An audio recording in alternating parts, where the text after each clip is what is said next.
Olá, tudo bem? Chegamos aqui no nosso último capítulo, onde falaremos sobre aplicações e soluções industriais do 5G.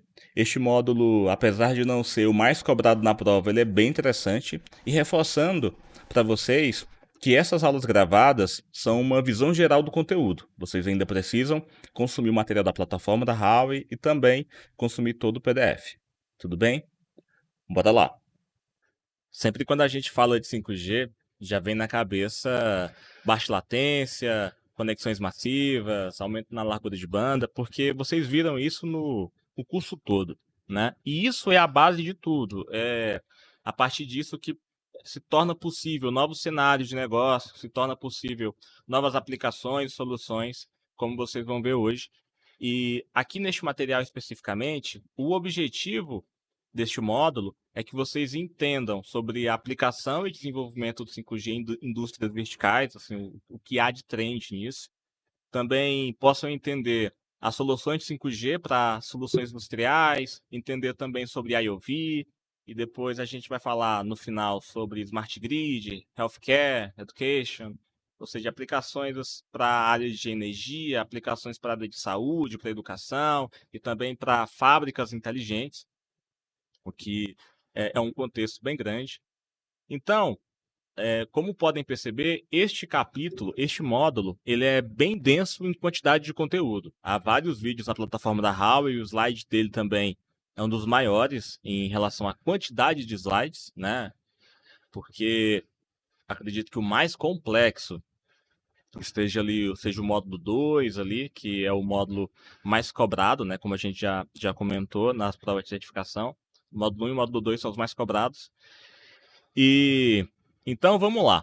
Sobre as aplicações, né, as trends de aplicação e desenvolvimento na indústria, vocês viram que lá na fase inicial, na release 15 do 3GPP, veio o foco na largura de banda, IMBB. Depois, a gente vai para evoluindo para redução da latência e também múltiplas conexões, e a longo prazo temos aplicações nas indústrias virtuais, nas indústrias verticais.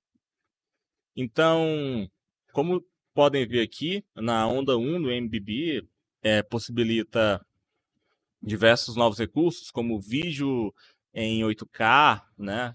Você até consegue assistir uma live stream, assistir um vídeo no 4G sem problema nenhum, mas com 5G poderia ter uma resolução ainda maior.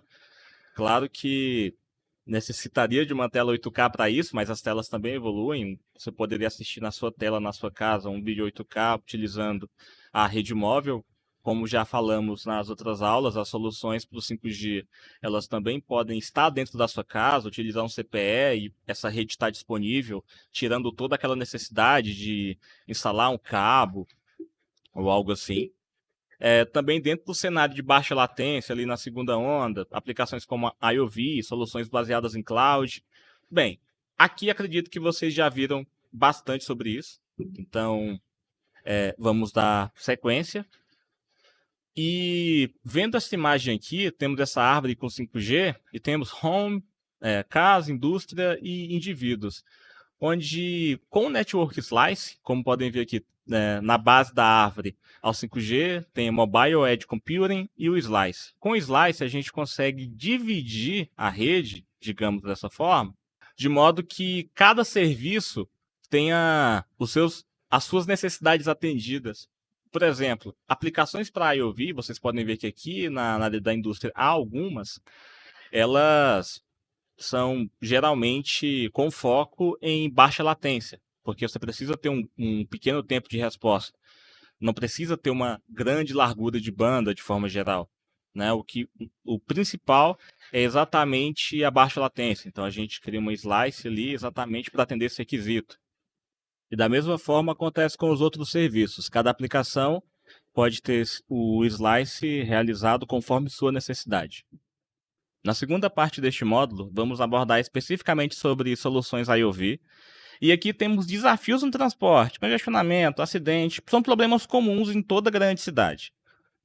E com o sistema de transporte inteligente, temos uma otimização disso, resolução de alguns desses problemas.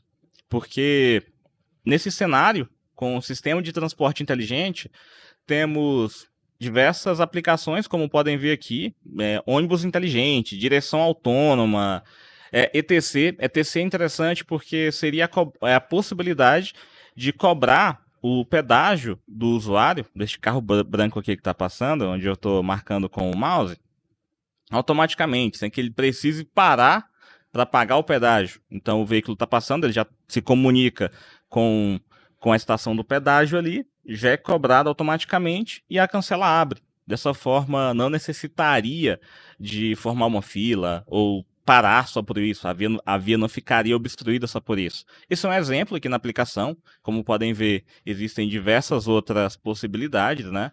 Para um sistema totalmente integrado, um sistema de transporte totalmente inteligente, tornando o ambiente da cidade, o ambiente em todo o contexto, até de logística mesmo, mais seguro, sem obstrução, conveniente, eficiente e sustentável. Logo, para que esse cenário se torne real, o uso de comunicação sem fio é fundamental, pois é dessa forma que um veículo vai se comunicar com outros, se comunicar com o pedestre e até mesmo se comunicar com a infraestrutura da própria via, seja com câmeras ou também com semáforos. E o 5G, ele traz para a gente uma maior banda, uma maior largura de banda e também uma baixa latência. Isso permite com que esses sistemas de transporte inteligente vá evoluindo e se tornando cada vez mais complexos.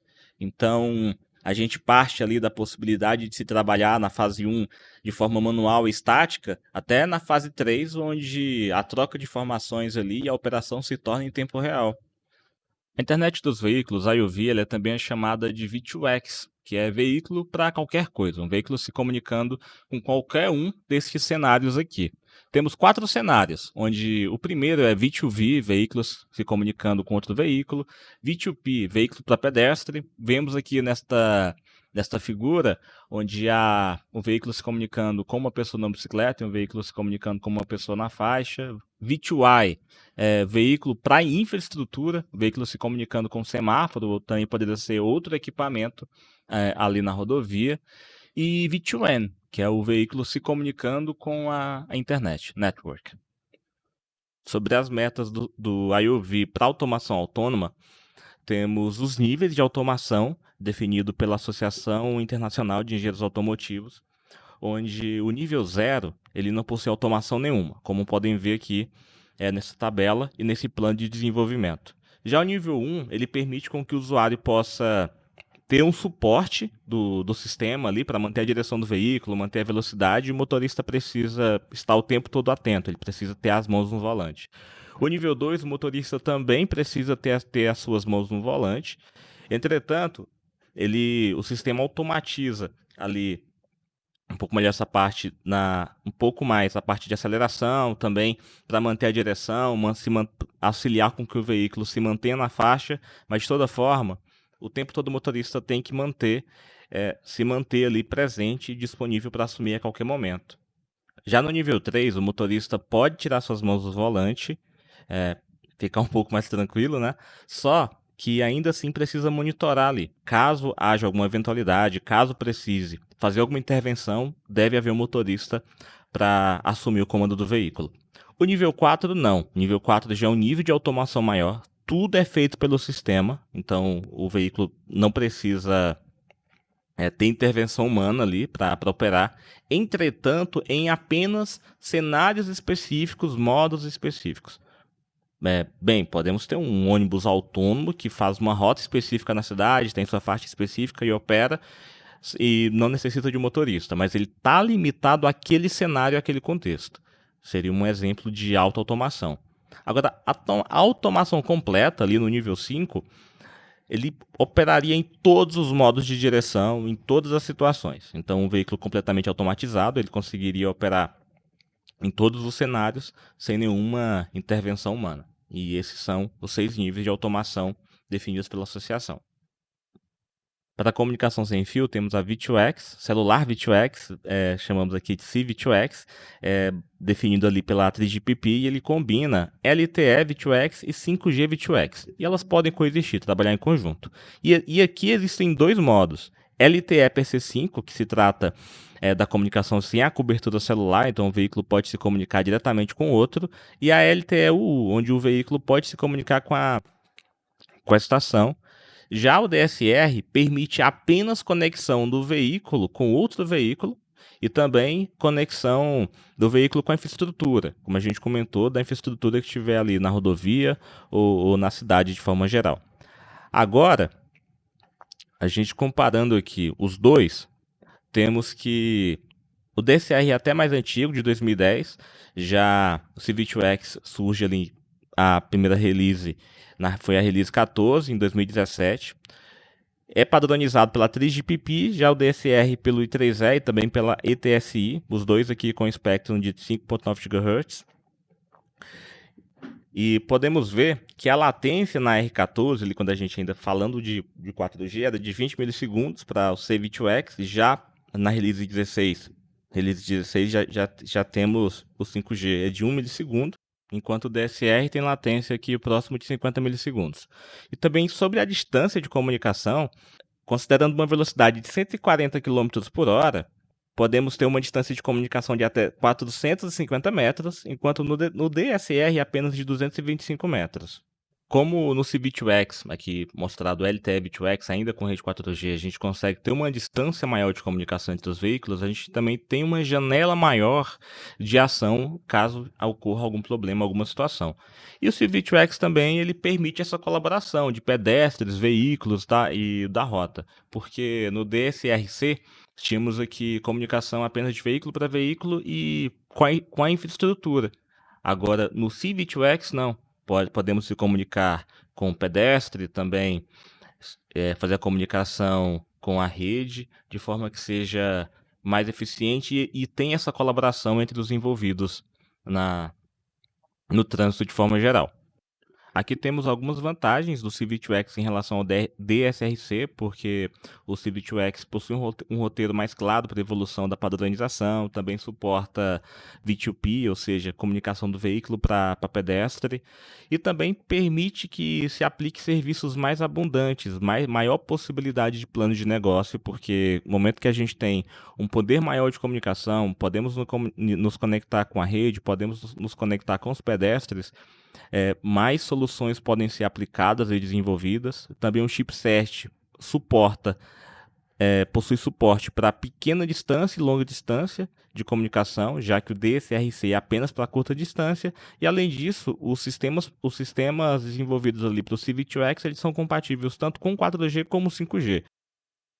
Dentre os cenários de serviços e requerimentos que temos aqui, usando o C-V2X, temos as aplicações básicas, aquelas aplicações mais simples, onde temos um alerta de colisão em cruzamento, alerta de colisão em mudança de faixa, alerta caso um veículo pare de forma repentina, também informação sobre velocidade da via, alerta de congestionamento. Como podem ver, são diversas aplicações que possuem sua utilidade, só que são um pouquinho mais simples. No cenário de mais alto nível, as aplicações de mais alto nível, temos o pilotão de veículos, como podem ver nesse primeiro exemplo, onde os veículos podem se ordenar de forma dinâmica ali, e eles estão seguindo na mesma via, pela mesma direção. Então, eles vão compartilhando a informação e se organizando de forma dinâmica para que o trânsito fique mais fluido. Também a direção cooperativa, como podem ver nesse exemplo, onde temos o carro A, B e C, o carro B quer entrar para a faixa à direita, o carro A ele já aumenta a velocidade, o carro C breca um pouco para liberar espaço para que o B possa ficar entre os dois. Então isso seria de forma automática, os veículos vão trocando informação entre si, cooperando de forma que eles tenham um trânsito mais fluido e com menos riscos de acidentes. Pois no momento que o veículo ele vai mudar de faixa, os outros envolvidos ali já estão sabendo, digamos assim, eles já têm essa informação que ele vai realizar aquela ação, então reduz a chance de acidente. A informação dos sensores também, como falamos assim, tudo interligado, então o veículo de trás coletou um dado através dos sensores e essa informação pode ser compartilhada com o seu veículo também, e assim, toda essa rede trocar informação e dados que sejam úteis para a operação ali. E a direção remota, de forma que o motorista, geralmente é mais interessante para cenários, claro, de transporte de carga. Então o motorista de uma empresa de logística, ele pode estar no escritório ou então de casa, controlando o caminhão e dirigindo, sem ter necessidade de se colocar em risco ou de sem ter necessidade de se colocar em risco ou de ficar o tempo todo ali preso no caminhão em si. Ele tem essa possibilidade. E, inclusive, já existem aplicações para isso, utilizando a tecnologia 5G. Na China, inclusive, tem. Na área de mineração, onde aqueles veículos de mineração são controlados de forma remota, o que é mais seguro para os operadores. E os novos recursos que o 5G traz permite que a gente tenha essas aplicações de forma mais segura e mais eficiente. Aqui nessa tabela, vocês podem ver os desafios na rede. Cada aplicação desta de alto nível, cada aplicação avançada, ela tem seus requerimentos. Como o caso do pilotão de veículos, temos que ter ali de pelo menos 10 a 25 milissegundos, como máximo. Já os outros aqui, de 3 a 100 milissegundos para direção cooperativa, de 3 a 100 milissegundos para troca de informações de sensores e de no máximo 5 milissegundos para direção remota. Enquanto a confiabilidade tem que ser de pelo menos 90% nos 3 primeiros e de 99,999% para a direção remota. Inclusive, este valor aqui de 999, esses 5 noves, eu já vi ele em questões de certificação. Eu não lembro se caiu na minha prova, mas eu vi ele. Eu já vi uma questão que pedia exatamente a quantidade de noves, assim, então é sempre bom se atentar a esses detalhes. Dando sequência, como a gente viu, temos duas possibilidades de comunicação sem fio no contexto de IoV, com DSRC e C-V2X. Só que o C-V2X traz diversas vantagens em relação ao DSRC, vamos falar um pouco mais sobre ele agora. Aqui temos a evolução da padronização, que é feita pelo 3GPP, que iniciou na fase 1, ali, onde temos a Release 14 e temos o LTE V2X. Na Release 15, na fase 2, temos o LTE e V2X, e aqui é uma versão atualizada, melhorada do que se tinha anteriormente. Tem melhoras na confiabilidade, na latência. E no NR V2X, que é a 5G V2X, tá? Porque durante o material, com certeza vocês viram o uso dessa sigla NR, que é New Radio, para 5G. Então, sempre que vê NR V2X e 5G V2X, se trata da mesma coisa, que é aqui na fase 3, e ela foi congelada em 2020. Como podem observar nessa tabela aqui, a latência na Release 14, né, no LTE V2X, era de 20 milissegundos. Já tem uma melhoria bem significativa na versão melhorada, onde a gente parte para apenas 5 milissegundos. E na Release 16, 1 milissegundo. A confiabilidade também, na Release 16, com o 5G V2X, é de 9,999%, enquanto, apesar de próximo aqui, é um pouco menos preciso na release anterior. E também podemos observar uma melhora bastante interessante aqui na taxa de transmissão, onde a gente tinha só 30 megabytes por segundo, megabits por segundo, e agora aqui 1000 megabits por segundo. E a cobertura também temos uma melhora bem significativa. Só de 50 metros da Release 14 para a Release 15, né, uma evolução de 50 metros, mas para a Release 16 aqui praticamente dobrou a capacidade de cobertura das versões anteriores. E a velocidade, 500 km por hora, é mais que suficiente para das aplicações deste cenário, né? Com o uso de C-V2X, existem 27 possibilidades de aplicação, onde essas possibilidades, esses cenários, eles são definidos ali na 3GPP TR 22885, como está aqui mostrado no slide. E a LTE V2X, ela traz uma melhoria na confiabilidade, na taxa de transmissão, na latência também, só que ela cumpre apenas parcialmente os requisitos para os cenários avançados. Agora, com a 5G V2X, já é possível aplicar em todos os grupos de cenário avançados que são definidos ali na TRIG-PP TR 22886, que inclui o pilotão de veículos, como falamos anteriormente, direção corporativa, compartilhamento de informações de sensores e direção remota. E isso é possível devido às características das novas tecnologias presentes no 5G V2X, que vão ali permitir com que se tenha uma baixa latência, seja mais confiável, na arquitetura que já temos o uso de slice, mobile edge computing, uma melhor cobertura, dados de posicionamento mais precisos, enfim. Todo este contexto permite que esses cenários avançados se tornem viáveis e seguros. E a Huawei possui soluções de fim a fim para IoV, desde o serviço até o veículo. Então, toda a estrutura que se precisa ali para a plataforma, para a comunicação sem fio, chipset para ser instalado no veículo, módulo para o veículo, a Huawei já fornece. Inclusive, aqui temos alguns produtos já disponíveis no mercado. Esse chipset ele suporta apenas o que foi definido na release 14, ou seja, a LTE V2X. Entretanto, conforme a tecnologia vai se maturando, a Huawei também fornecerá chipset com suporte a 5G V2X. E aqui, pessoal, tivemos uma visão geral sobre a IoV, sobre a parte inicial deste módulo. No próximo vídeo, vamos falar sobre outras aplicações na área de Smart Grid, saúde, educação.